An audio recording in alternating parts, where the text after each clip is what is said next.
You're listening to KZUM News on 89.3 KZUM Lincoln and KZUM HD.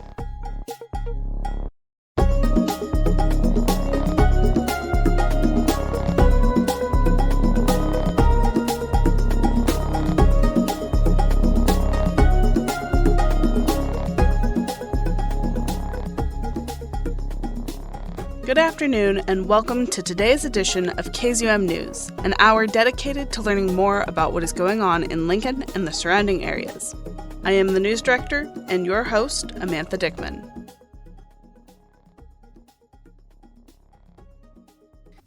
Good afternoon and thank you for joining us today. My name is Rebecca Ford, KZUM's newsroom intern, and I will be your host for this episode. Wildfires have been all over the news and raging across the country, from California to Texas to the Carolinas. While Nebraska isn't what most people typically think of when it comes to wildfire country, a fire season is a significant part of the ecology of the plains and important in maintaining the health of the grasslands. However, over time, Nebraska has been experiencing a certain uptick in fires, both in frequency and severity. We were interested in knowing what's causing this trend in fires. How does the climate impact fire rates? And how does that response differ in both urban and rural areas? To answer these questions, we spoke with 4 professionals from a variety of fields, providing insight into the issue from multiple perspectives. We first spoke with Eric Hunt, the Ag Meteorology Extension Educator at UNL, and also part of the State Climate Office. Hunt is also a member of the American Association of State Climatologists, and with his experience, he provides important insight into the correlation between climate and fire trends. First off, you've told me what your role is. Can you tell me a little bit about what that role entails and what the work you do is? Sure. So I've been here a little over 2 years. I was in the private sector for 10 and a half years, but I got my master's and PhD here at UNL from Lincoln. So when this position opened up, it was sort of a natural fit for me. I have statewide responsibility for agriculture meteorology. That sounds kind of important, but basically it means I cover the entire state with regards to things like helping monitor drought, doing more climate resilience focused educational programming and training. I work pretty closely with the water and cropping systems team and extension, the beef systems team and extension, just, to kind of keep them updated on current weather, the seasonal outlook, historic things, things like that. Gotcha. And with that work in agriculture, I shared with you the focus of the story is looking at fires in Nebraska and the trends with those. I would be curious right off the bat. I know you work more in meteorology, climate, but both of those play a pretty heavy hand in, fires. Do you see any intersections between our climate and the trends we've been experiencing in increased fires? Oh, absolutely. So fire is a natural part of the ecosystems in this part of the country. I think some people maybe forget that sometimes. We are naturally this part of the state, we're native tall grass prairie, but the entire state, including a lot of Iowa, Kansas, western Minnesota, even getting into western Illinois, this is native prairie. Prairie's burned. With settlement and agricultural development, we have tried our best to make sure we don't have fires.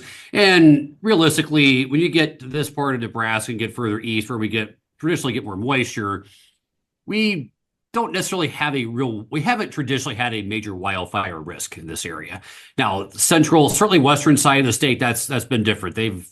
Wildfires are sort of a way of life out there to a point. But what we've seen here in recent years is we definitely have seen a pretty marked increase in wildfire risk, even in not just in eastern Nebraska, but also in parts of Iowa, parts of Minnesota, parts of Wisconsin, Illinois, where they're definitely not used to dealing with those. A lot of that I would say, is tied to a couple of different things. One would be very warm, dry finishes to summers and early falls, which has a definite link to climate change. That also probably is part of natural variability. So there is an anthropogenic climate signal added on to natural variability. And that natural variability, of course, being the El Nino Southern Oscillation state. So we've been in a lot of Nino the last 5 years. That tends to keep us drier than not in the late summer and fall. We also are in the negative phase of the Pacific Decadal Oscillation. Layman's terms, that means the eastern side of the Pacific Basin is cooler relative to the western side of the Pacific. That oscillates on order of 5 to 20 years. So there's periods of time where it's warmer east and west. When it's in the negative phase, when it's cooler in the east, we tend to be drier than average west of the Mississippi, certainly west of the 100th meridian in the last part of summer and in the fall. So that means we're not getting good rains in late August, September, early October. It means we have relatively dry surfaces. And if we're throwing a lot of extra heat on top of which we've seen in recent years, then we essentially are seeing rapid or at least drought intensification.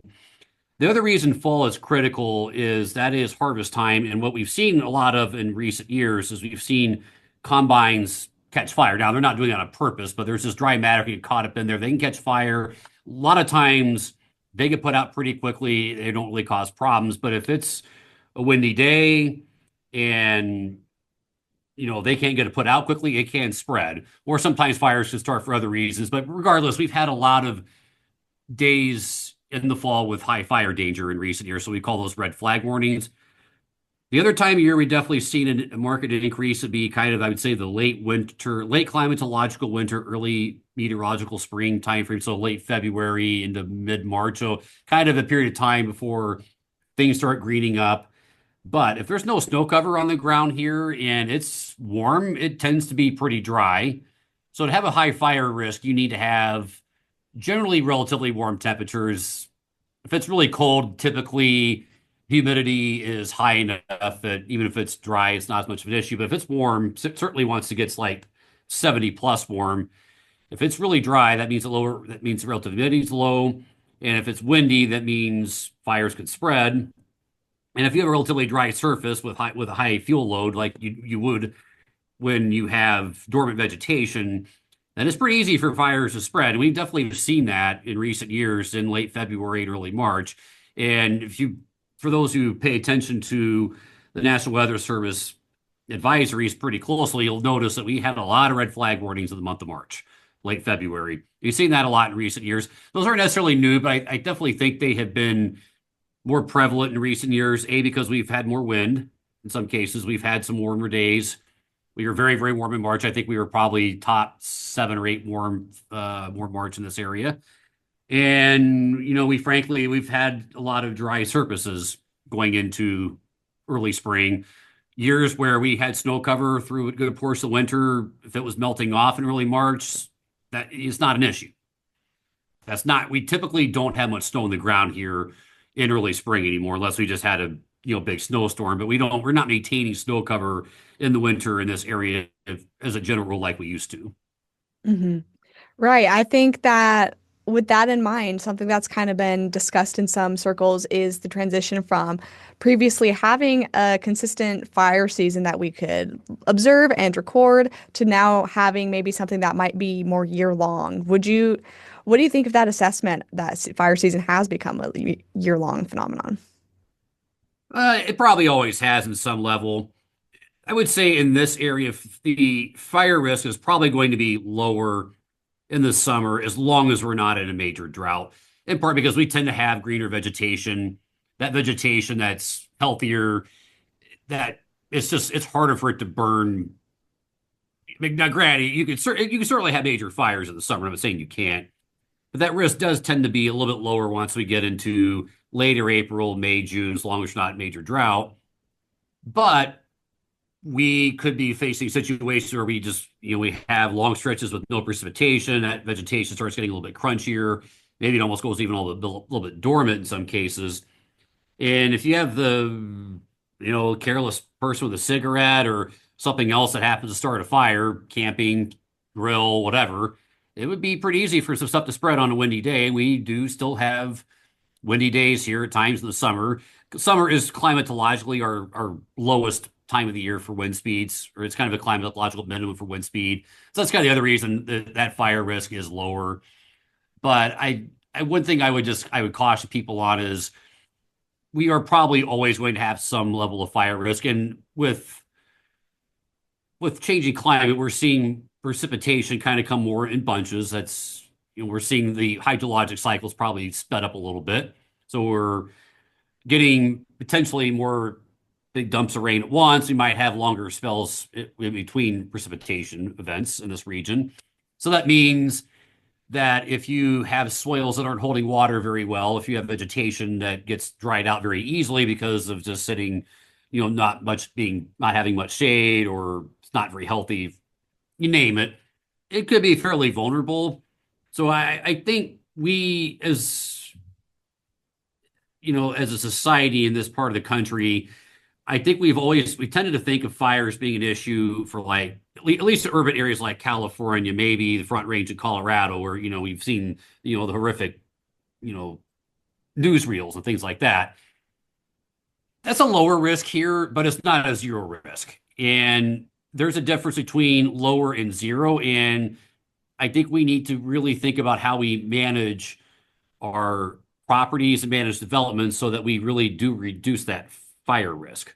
So, I mean, I think when we're doing landscaping activities, when we're doing maintenance, upgrading material on our houses, that we really actually think about fireproofing our homes and our infrastructure, because we are vulnerable, and I think that vulnerability is likely to increase. Now, some years that risk will be lower than others, but it's going to be there, and it's something I think we need to take seriously, because it is a cost. It's a cost to us individually. It's also a societal cost from an insurance tax standpoint if we're having to spread that cost from rebuilding homes and businesses to other people. Mm-hmm. And kind of backing off of that, you are the director of Weather Ready Farms. Is that correct? Yes. How does fire readiness ever play a part in that? I know being a state that works so much with agriculture, a lot of the times fire season is a concern for farmers. So I'm just curious about how your role might be preparing farmers for things like that. Sure. So Weather Ready Farms I won't get into that. It's kind of a long story, but I would say that extension and the Extension Disaster Education Network, led by Sonny Cochran, has done a very good job of getting fire safety resources into the hands of farmers. And particularly so just for example, having a fire extinguisher in your combine is sort of like having a fire extinguisher in your home. It's a good idea just in case something starts on fire. You may be able to put it out very quickly. Something that we did see some last summer, or I'm sorry, last fall. Well, actually, two things. One being grain, there was actually like water tankers being near combines just in case a fire started. You also saw some people just flat out, they just stopped harvesting for an afternoon, for a couple afternoons last fall, because the fire danger risk was so high. I had a couple of farmers tell me that was the first time they have ever done that. So I think from an extension standpoint, there's two things we have to do. We have to make sure that people are aware that this is a general risk. You get those resources to them, at different events. And I think that includes media engagement like this.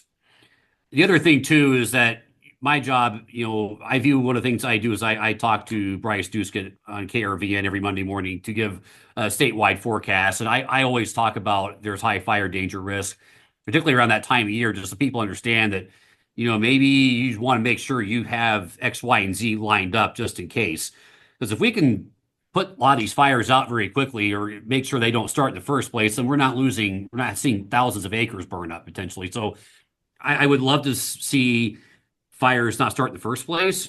And if they do start, that, we have the, volunteer fire departments stretches, they're very thinly stretched in a lot of cases. But I mean, if they can be on notice during some of those days, then, hopefully we can get some stuff taken care of pretty quickly. What the worst case scenario is, no one's prepared for anything, and then something goes up in flames and you start losing parts or all of a small town, or you lose crop acres, things like that. I mean, grant insurance would pay for some of that potentially, hopefully, but that still is a significant loss. And that just really kind of eats at farmers when they watch their crops or livestock perish.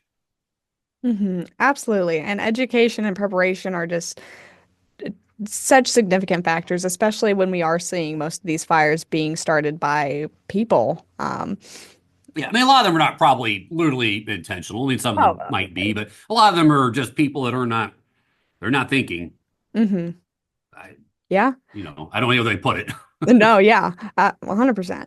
Kind of jumping back to, we've been discussing climate change. I think a lot of people, something that's on many people's minds might be, is this normal? Is this a normal cycle, just that we're experiencing? Is this temporary? So, with fires we're experiencing and that upwards trend, I want to ask first, what is our climate supposed to look like? Is there anything, um, is there a normal? Are you specifically talking about our climate in this region? Yes, yeah. So, our climate in this part of the country would be defined as having a lot of variability, quite a few extremes. Those of us that lived here for a long time, we kind of know that. And, I would point out the Earth's climate has always been changing. The difference right now is climate change in the past was generally what we refer to as slow. I mean, in terms of geologic timeframes, it was happening over courses of thousands of years. What we're seeing right now is at least in the grand scheme of things, is very, very quick, in large part due to rapid increases of anthropogenic driven gases like carbon dioxide and methane, particularly carbon dioxide. And I could get into some atmospheric chemistry as why that's the case, but I'll save that for another discussion. I think what we're seeing, I think climate change might be a little harder to decipher here just because, we do have a lot of natural variability. We always have had extremes. We're seeing there's kind of two ways. Like one's the statistical way, which, this the average winter day has gotten warmer. The average June day has gotten warmer. September has gotten warmer. We can show that easily statistically. The other thing, we're seeing more kind of rapid swings, more extreme precipitation events. Those sorts of things are becoming a little bit more common. Um, but I really would say though that how it's really affecting us already though is through extreme events that cause damage, monetary loss, and even if it's not just here, if it's causing damage to infrastructure or crops or things like that in other places, those are costs are being passed on to consumers. So we're paying for climate change right now in the form of higher insurance rates. We're paying for it in forms of increased prices at the grocery store in some cases. We're paying for it in just increased volatility of other consumer items. And I think this is what I would try to impress upon people is that these types of extreme events are going to go away. And we need to just be prepared to manage these to the best we can. Because at this point, obviously, yes, I'm very much in favor of us reducing our emissions, but I think we have to be realistic that we're going to have increased warming, we're going to have increased extreme events, and we need to do what we can as a society to prepare and be able to manage these extreme events. I'm optimistic in the sense that we can manage for these and still thrive, but it's going to take some adjustments, and it's probably going to require us to do things differently than we've done in the past, and we're to think about some things differently than we've done in the past. And change is not easy for anybody, and I think it's one of the things that I want to do is just have these conversations with people about what we're seeing and how do we want to manage it. The good thing is from an agricultural side, though, is there are tools to manage this. And it's called, a lot of it's really related to how we manage our swales. The good news is Nebraska is a leader in minimal no-till. We have an increasing number of farmers doing regenerative type agricultural practices. Those really focus on soil health and helping build up that organic matter. That helps infiltration rates. That helps store more of that water in the soil that'll get you through those longer dry stretches. So I do think that we're starting to do some of the right things, but we're going to have to keep doing those things in the future if we're going to manage this. Absolutely. That is all the questions I have right now. I want to go ahead and ask you, is there anything else you want to share that you think is important to know about the work you do or fire safety or any other talking points you would like to share?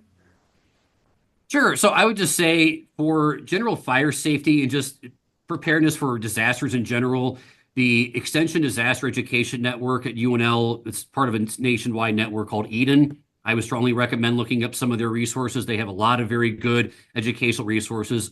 University of Nebraska Extension also has a lot of good resources. I would also say the State Climate Office, which I'm part of as part of my position here, nsco.unl.edu. We put out a lot of materials that are really geared more toward preparing people just for the short-term and seasonal types of events. Just, a lot of it's just general weather updates, but if you're interested, we post quite a few things on there. And on social media, I'm found on LinkedIn, Instagram, if you want to check that out. Fantastic. Well, thank you so much, Eric. This has been a great conversation, and I appreciate everything you've had to provide. We just finished speaking with Eric Hunt, the Ag Meteorology Extension Educator at UNL and member of the State Climate Office, regarding fire trends and how climate and climate change might have a hand in those trends. We're now coming up on our first break of the hour. When we return, we'll be meeting with two representatives from the Nebraska Forest Service to discuss what fire management looks like, the changes to fire season, and the impact on fire response and management. Sit tight and stay tuned. We'll be right back.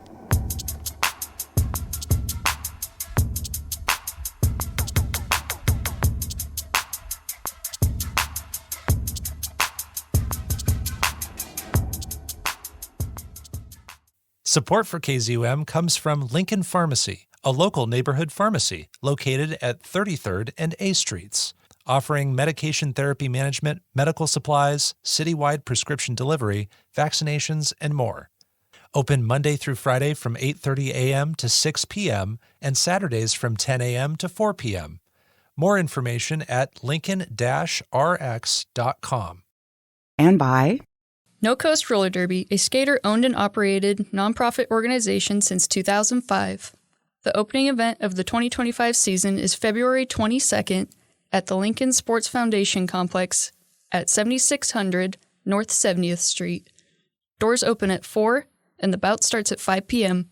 Tickets and more information are available at nocoastrollerderby.com. And by El Centro de las Americas, presenting the 18th annual fundraising event, Wine, Chocolate, and Tango, on Friday, April 18th from 6 to 11 p.m. at the Cornhusker Marriott.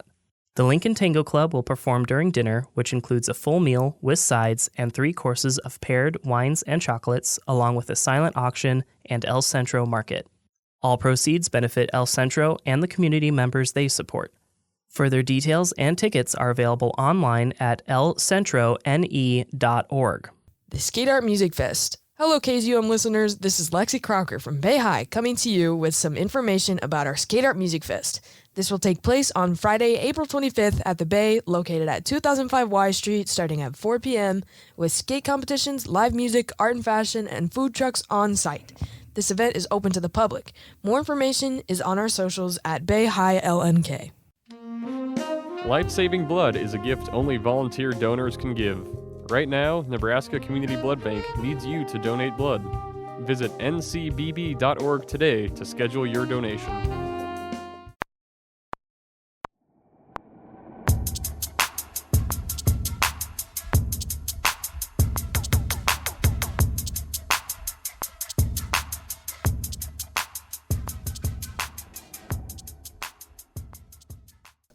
Welcome back to KZUM News. My name is Rebecca Ford, KZUM's newsroom intern and your host for the remainder of this episode. Today, we have been looking at fire trends in Nebraska, how climate is impacting the severity and frequency of those fires, and how the response to fires differs in rural and urban areas. Before the break, we sat down with UNL's Eric Hunt, Ag Meteorology Extension Educator and a part of the State Climate Office. Hunt offered us his insight into the correlation between climate and the trends we're experiencing with fires. Now, we'll be speaking with two representatives from the Nebraska Forest Service. Joining us is Benjamin Bohall, Public Information Officer, and Eric, Fire Management Specialist. Together, the two offer their perspectives on the increase in the fires we're experiencing, what response looks like, and how they prioritize public safety and conservation. Talking sort of about that fire suppression and the work you both do with management and dissemination of that information. I want to kind of discuss, we're already experiencing some of our first fires of the season right now. And from that, we kind of have this idea that's springing up that fire season is more of a year-long phenomenon at this point. Is this something either of you agree with or that you'd beg to differ? I would agree with that. It used to be, probably about 15, 20 years ago, we kind of had a set fire season. And here within the last, I'd say 10 to 15 years, we're not having that set season anymore. We're having it never seems to stop. Yeah, and that's something you feel like you've noticed over your career. It's changed that quickly. Yes. Wow. Yeah. Would you say that the fires have become more frequent or more severe or just a persistent concern? Ben, you want to answer this one or? Sure, I'll jump in. We're seeing the severity increase as well as the amount increase. So, to Eric's point, over the past 3 or 4 years, we've been seeing fires begin as early as, February, similar to this year, with the Custer County Complex fire being the first big one of 2025. Last year it was the Betty's Way fire. I believe that one was 70,000 acres that spread over the course of something like 5 or 6 hours. The issue is particularly here in eastern parts of the state, we're not getting the moisture that we need to be getting.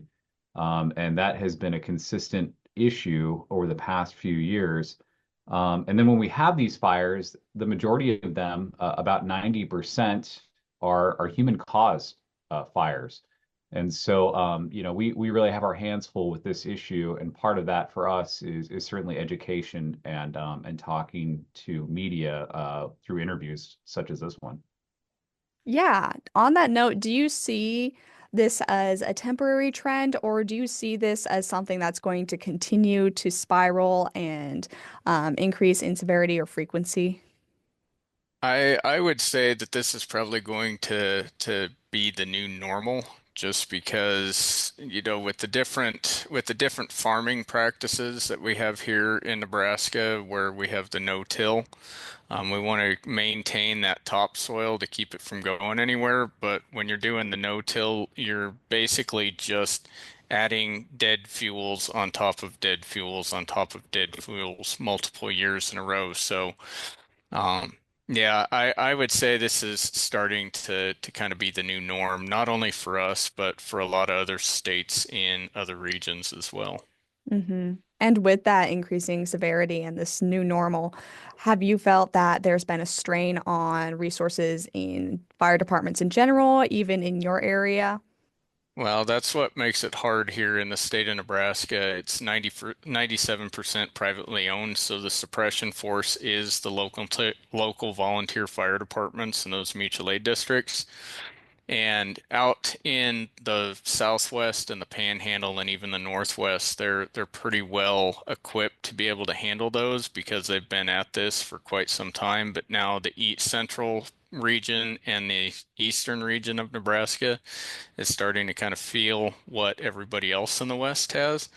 And so it doesn't take very long for those resources to get overwhelmed and exhausted rather quickly. We have noticed here in the last 3 years that with our wildland response team, we've been getting more requests to go help those departments in the eastern part of the state. We haven't seen that in the past. And so we're working diligently to let those departments know what resources they have at their disposal in the state to come help. And Rebecca, if I can piggyback off of Eric there, as he said, the majority of these firefighters are volunteer. Eric could probably correct me here if I'm wrong, but I believe only 9 fire departments in the state are actually fully paid positions. I believe 20 of them or so are kind of hybrid, where some are paid, some are volunteer. So when you talk about these fires that are happening all around the state and mutual aid, where you have volunteer fire departments, traveling to other towns and other cities, that's also a huge financial strain on communities, right? We're talking about folks who have full-time jobs who are having to leave their positions to go assist, their neighbors in other towns. that's taxing for a family, that's taxing for a community. So we find ourselves in a pretty difficult situation right now. Absolutely. And going back to a point you hit on earlier, I think you said 90% of these fires are man-made. They're spread, by human incident. Do you think this stems from a lack of education, or we're seeing more severity of those fires because of climate changes? Or what do you think is the big underlying issue with those fires being 90% human spread? So the one thing that I will tell people, because a lot of times when we do these interviews, they want to know, is this climate change or what's going on? What I tell people is, depending on which side of the aisle that you sit on, you can't deny that the climate isn't changing in some form or fashion just because of the severity and the frequency of the fires that we're getting here. Like I said, we're not having fire seasons anymore. We're having complete and utter fire years. And that 90% is about 10% higher than the national average. So we have a big role in informing the public, what their part is in all of this. And obviously, with that figure, it's a pretty significant part. And that's the result of, like Eric said, we have climate conditions that have been changing. We've had unseasonably warm springs. We've been in a perpetual drought, particularly here in the East. And then, we see things, like around, and we'll probably see this during the fall, once harvest season begins, you're going to have a bunch of dried out vegetation, and you'll have large machinery like combine harvesters, going over that tall vegetation. And it only takes one spark, and then all of a sudden you have a fire, and it takes no time at all for that to get out of hand.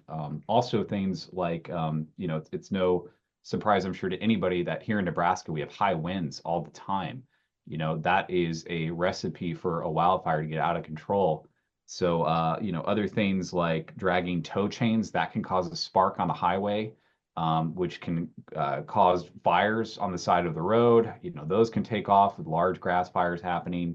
So again, it kind of boils down to education for us, and that's something that we're really trying to push right now. Hmm. And along with that education, a lot of the news outlets are really starting to pay a lot more attention to red flag conditions in the state. So when we have a red flag warning, that means we have abnormally high temperatures for the year, abnormally low relative humidity, and then winds sustained over, a certain amount, whatever those thresholds are. And so they're really doing a much better job by doing that, by getting that out there and letting people know, hey, today's red flag day, probably better not go out and burn your tree pile that you've been wanting to burn. Hmm. And with this being the new normal, obviously increased education is going to be important in helping to reduce the start of wildfires or the spread of wildfires. News agencies reporting on things like red flag warnings more. How can we continue to address this new normal and support our fire departments the way they need to be supported? So as far as supporting the fire departments, we're really working diligently to get out there and teach these departments these trainings that we do. Because a lot of them, when they come to the training, they don't know exactly what to expect, and when they get there, they start to see like the five common denominators of all tragedy or of all incidents that happen on tragedy wildfires. One of them is in light brushy or light grassy fuel types, and it's like, well, that's what 90% of the state is covered by. Critical burn period times between 2 o'clock in the afternoon and 5 o'clock in the evening. You'll start to notice this type of stuff. And when we actually get out there on the incident with them and they come and talk to us, they're like, oh my gosh, it was everything that you guys were talking about in that class. We totally saw that. So helping those departments get educated so that they can turn around and help their communities be educated. And we do that through a number of different ways. One of which is our fire academies that take place in the fall and the spring. In the fall, we have one here in the east, and in the spring out west. And through those events, we are able to train volunteer firefighters in National Wildfire Coordinating Group standards. That's essentially the federally recognized standard for wildland firefighting tactics. So it gives us the chance to teach them a little bit more when it comes to dealing with these sort of situations.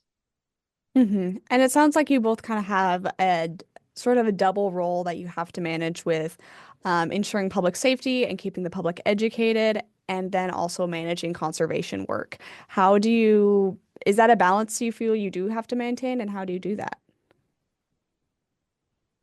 It's tough because, and I don't want to speak for Eric here, but, we have jobs where we have offices and, we have the 8 to 5 sort of schedule. And when you have a wildfire, just like all the other folks who are responding to these situations, you essentially drop everything, right? And you go out to these incidents around the state.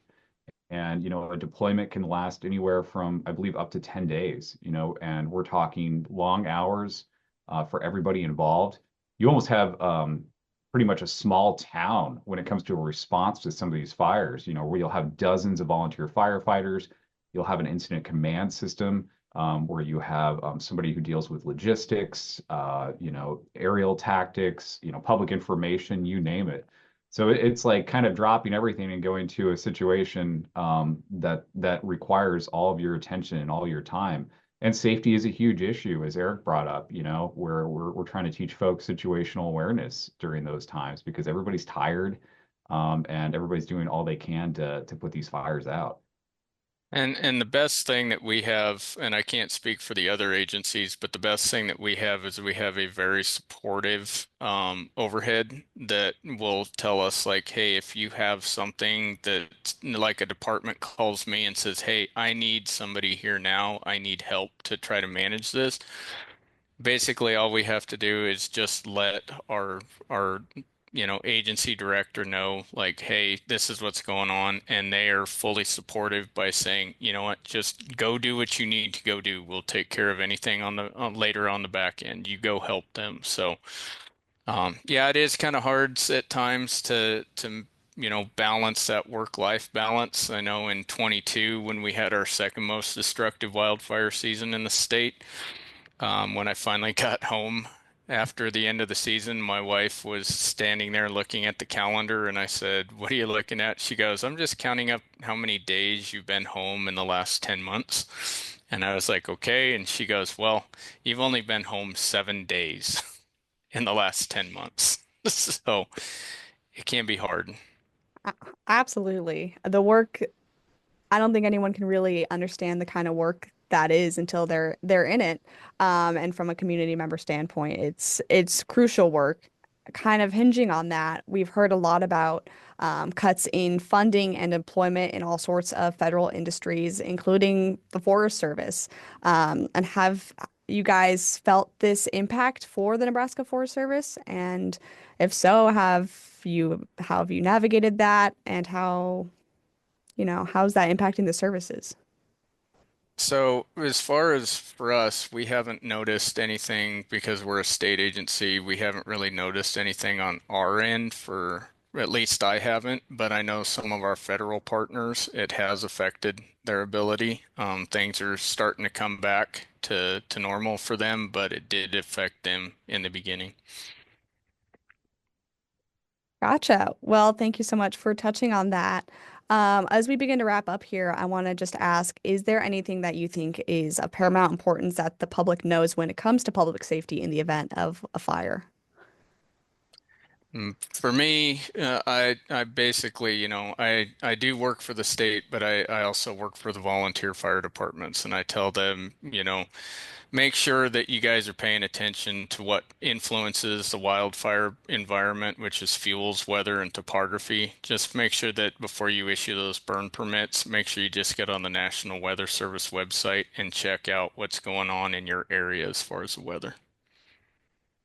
And not to keep throwing numbers at you, but about 35% of the fires, which represent the largest majority of wildfires in Nebraska, are the result of debris burns that are getting out of control or they're left unmonitored.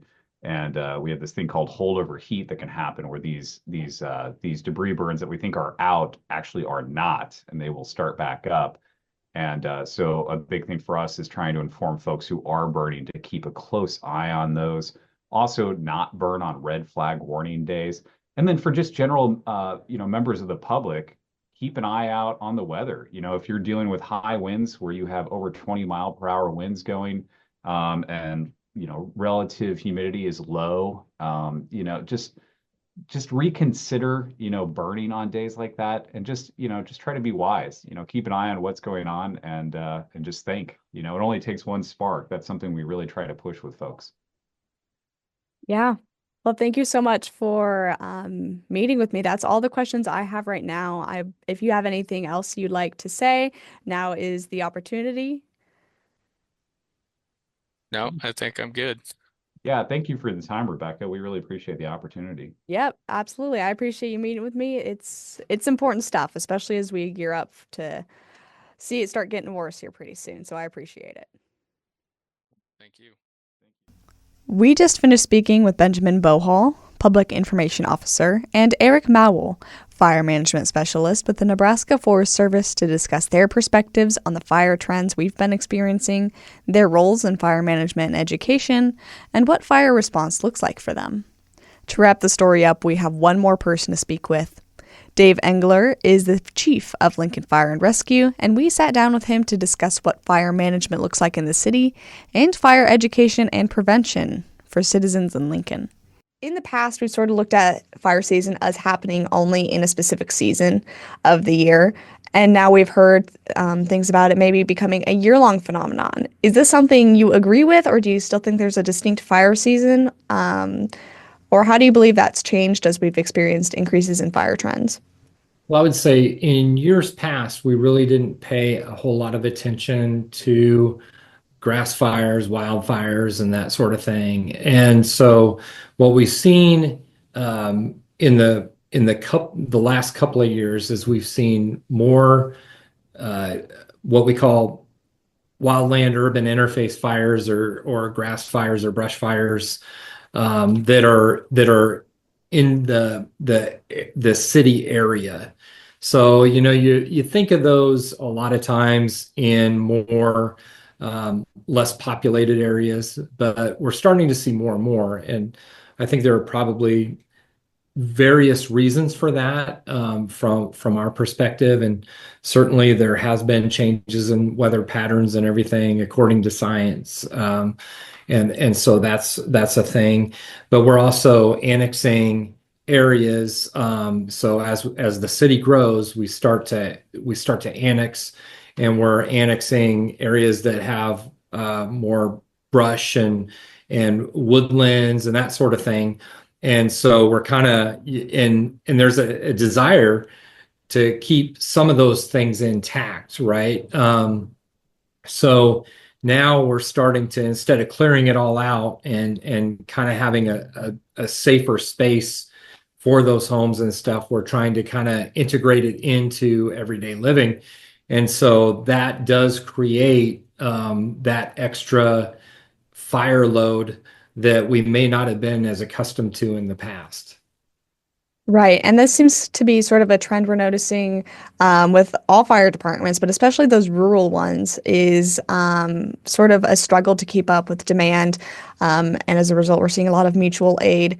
So I want to ask, with the annexing of new areas, how does the Lincoln Fire and Rescue keep on top of calls and keep on top of maybe that strain on resources?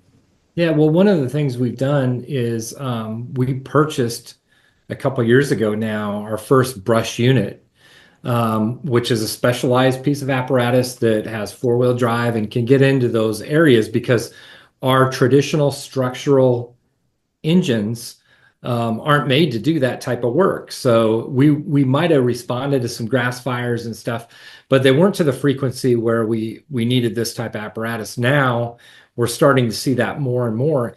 And what you also see is in various areas of the city, you see some, like, especially in some industrial areas, where in between those industrial complexes, you'll see more, I don't want to call it wildland, but more higher brush and overgrowth and that sort of thing. And so when fires do start in those areas, they tend to threaten those structures. And so now we've got the capability through that apparatus, and we'll probably look at purchasing more in the future to meet the need of getting in there and putting out the fire quickly. We used to really rely on our rural partners because they were more accustomed to and had the equipment to do it, to put out these fires. But now they're coming to the frequency in the city fire department that we're looking more and more at that. And we're training our personnel because that's a different type of firefighting than you'll see in the regular structural firefighting. Mm-hmm. Absolutely. And with those increasing fires, looking at climate change obviously is one, scientific fact that we've been seeing contributing towards those, making the area drier, higher temperatures, things like that.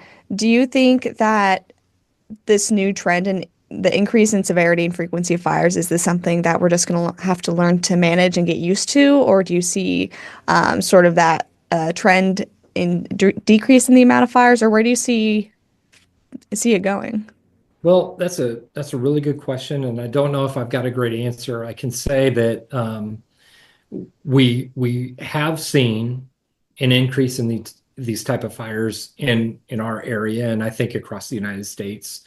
And I don't necessarily seeing it stopping, but what I am seeing in other states that traditionally have these type of incidents on a more frequent basis and have a lot of history with them is they're beginning to do more proactive management of the area and making sure that they create what they call defensible spaces, so they can help suppress those fires before they get into the housing areas, or if it may be a house, and they create those spaces to prevent the quick spread of that fire.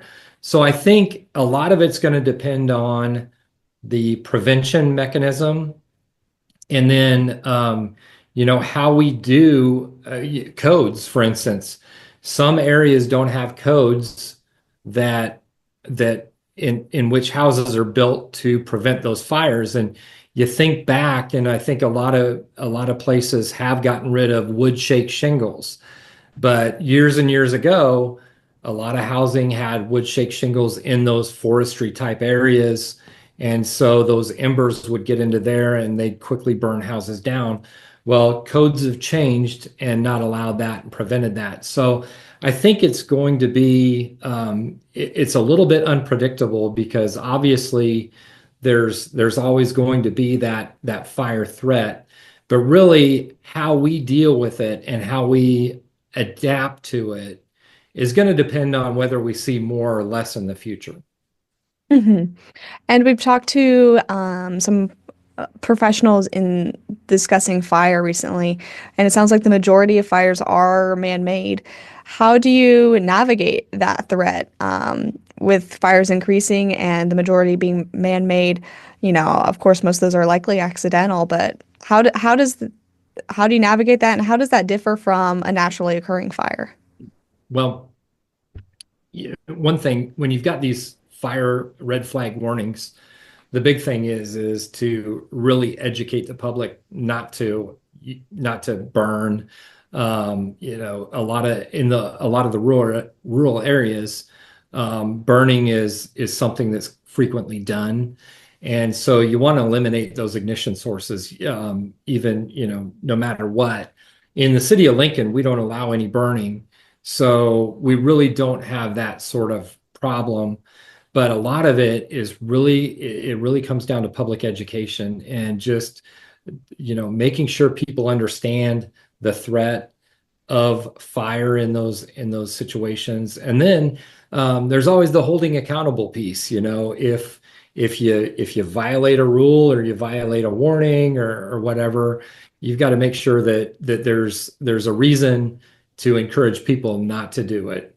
But obviously, it's really important that people heed those warnings and follow those warnings and take the appropriate precautions to prevent it, because Most fires are preventable.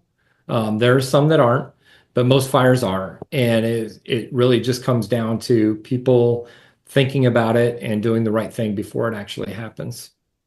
Mm-hmm. Absolutely. And when it comes to, you spoke about the education aspect being so important. I think we're not typically what someone thinks about when you think about a wildfire state. You know, you hear about the fires in California, and other states, and those seem like an immediate threat, but not so much Nebraska, even though fire is a natural part of our, ecosystem, especially in the grassland areas, in the West. So I want to kind of ask you more about how Lincoln Fire and Rescue educates the public. I would say that we don't do a lot of education in the city on that because we don't have legal burning and we don't issue burn permits. So we don't do a lot of education because we kind of eliminate those factors. Now, there may be some accidental fires as a result of, we had one recently that was caused by, I believe it was a vehicle that got stuck, and through the process of trying to get it unstuck, sparked a fire. So we do have those accidental fires, and those are just things, as much as you'd like to prevent them, you're probably not going to prevent them. So we haven't had to do a ton of education, but I think the one big thing that we do need to educate people on is making sure that if a fire does start, they need to call 911 right away, because every second counts, and they shouldn't spend time trying to put the fire out before they call us, because most of the time that's a losing proposition. So you can try to do it if it's safe after you call us, but get us on the way there. So, and it's not a big deal if we get there and it's out and everything, it's fine. We can deal with that. But it's a lot easier to deal with that than deal with it when it's just grown because of the dry conditions, the wind, all those things. And especially if it reaches a house or something like that, that becomes a much bigger problem for us. Mm-hmm. I'm very glad you touched on that, because that was actually my next question. What should people do in the case of a fire? I think a lot of people think it's pretty self-explanatory, but then, you're in the heat of the moment, literally, and you're not sure to put it out or to call or in what order to do those things. So I'm glad you touched on that. Yeah, we always do encourage people not to, I mean, they're not firefighters. Like, they don't have firefighting gear. They don't have breathing apparatus. They don't have the equipment that we have. And so, there are times where people may safely be able to extinguish a fire, and that's fine. But we don't want to encourage people to put themselves in dangerous situations, because unless they understand, and fire is a science. So, we don't just give our firefighters a hose and say, go put the fire out. They have to understand fire behavior, and fire does behave in a certain way. And so it's dangerous in many cases to try to extinguish a fire unless you're properly trained. There are cases, where there's a fire extinguisher available, and it's totally acceptable if it's safe to do it. But people need to be really cautious about the position that they're putting themselves in, because they can actually compound that situation. So we always are very cautious about how we say that, but there are some cases where people can effectively put that fire out. Now, the other thing I want to touch on with that, though, is while people may think the fire is out, it may not totally be out. So they shouldn't make that assumption. They should allow us to check it and make sure it's out. And especially in these wildfire or brush fires, there's a lot of hidden little spot fires that, as the wind picks up, it's going to start again. And then, think about if you've got a fire in the afternoon where there's a lot of people witnessing it, they're going to call a lot faster than at 3 a.m, where people really aren't monitoring it. And then it becomes huge, and that's when they notice it. So anytime there's a fire that people extinguish, it's really a good idea to call us and have us come by and check it and make sure it's good to go. And a lot of times, what we do is we put foam in that area, and that provides a layer of covering that extinguishes it and also coats it so it doesn't have the ability to what we call rekindle. So those are things people really need to think about before they just think, oh, I've got the fire out, everything's good. It may not be good. Just to wrap up, I have one more question. I know that, fire departments all over the state, all over the country, a lot of them are pretty much volunteer based. So with that in mind, I want to ask, how can the community get involved and support the Lincoln Fire and Rescue? Well, I think for us, we're a totally career fire department. So we don't need the same type of support that a lot of the volunteer agencies do. But I will say the biggest thing they can do to support Lincoln Fire and Rescue is do everything they can to prevent the fire, and listen to any of our public education stuff that we're telling people to do. Don't burn when we shouldn't be burning. We do a lot to prevent cooking fires, to prevent space heater fires, all that stuff. And if people just listen to us, it prevents the fire, and then they don't have to go through that. So those are things that they can do. Now, with the volunteer fire departments, there are a lot of other things that they can do from a community standpoint. That would probably be some fundraising. And if they're able to, volunteers need volunteer firefighters. So people that are willing and able to become volunteer firefighters, they can certainly use that help. I've never heard any volunteer fire department say, we don't need more people. So there's that. And then, some of those volunteer fire departments have auxiliary to help assist them on various things if they're not able to be volunteer firefighters. So I would say check with your local volunteer fire department and just say, hey, how can I help? What can I do to help you? And I think that would be very much appreciated. Mm-hmm. And thank you so much for clarifying that about the Lincoln Fire and Rescue being career-based. I was not aware of that, so thank you for that. That said, that is all the questions I have. So I want to give you the opportunity, if you have anything else, any final thoughts you'd like to share about anything. I don't think so, other than I really appreciate the time to talk about this because it is a very important subject, and sometimes it helps to have that frequent reminder to people about things they can do to prevent those fires. And so I just appreciate the opportunity to talk to you today about it. Absolutely. And we appreciate you squeezing us in. Thank you so much. You bet. All right. Have a good one. Thank you. All right. Thank you. You too. Bye.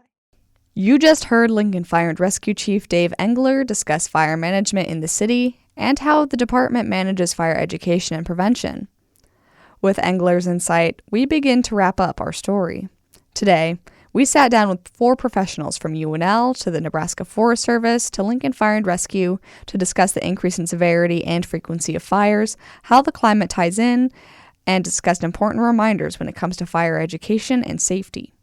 As we head into another characteristically hot Nebraska summer, fire awareness is an ever-present concern, and it's important to know the correct resources to address it. When we acknowledge the risks that surround us, we can better prepare for fires and even prevent them. That's all for today. Thank you.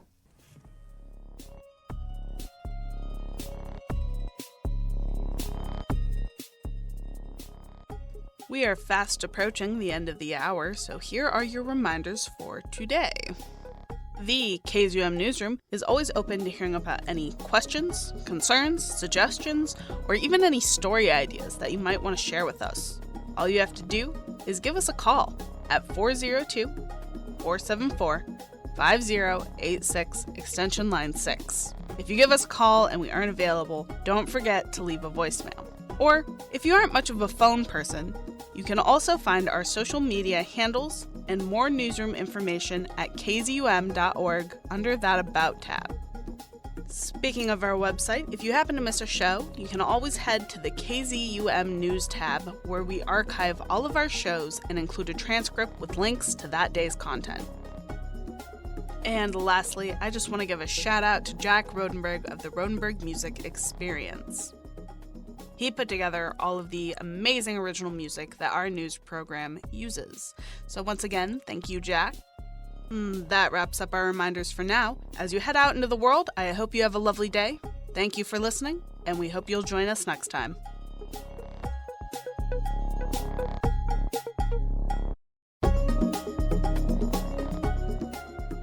You just finished listening to KZUM News, an original production of KZUM Radio that airs every Saturday at 11 a.m. Coming up next is Beta Radio, so stay tuned.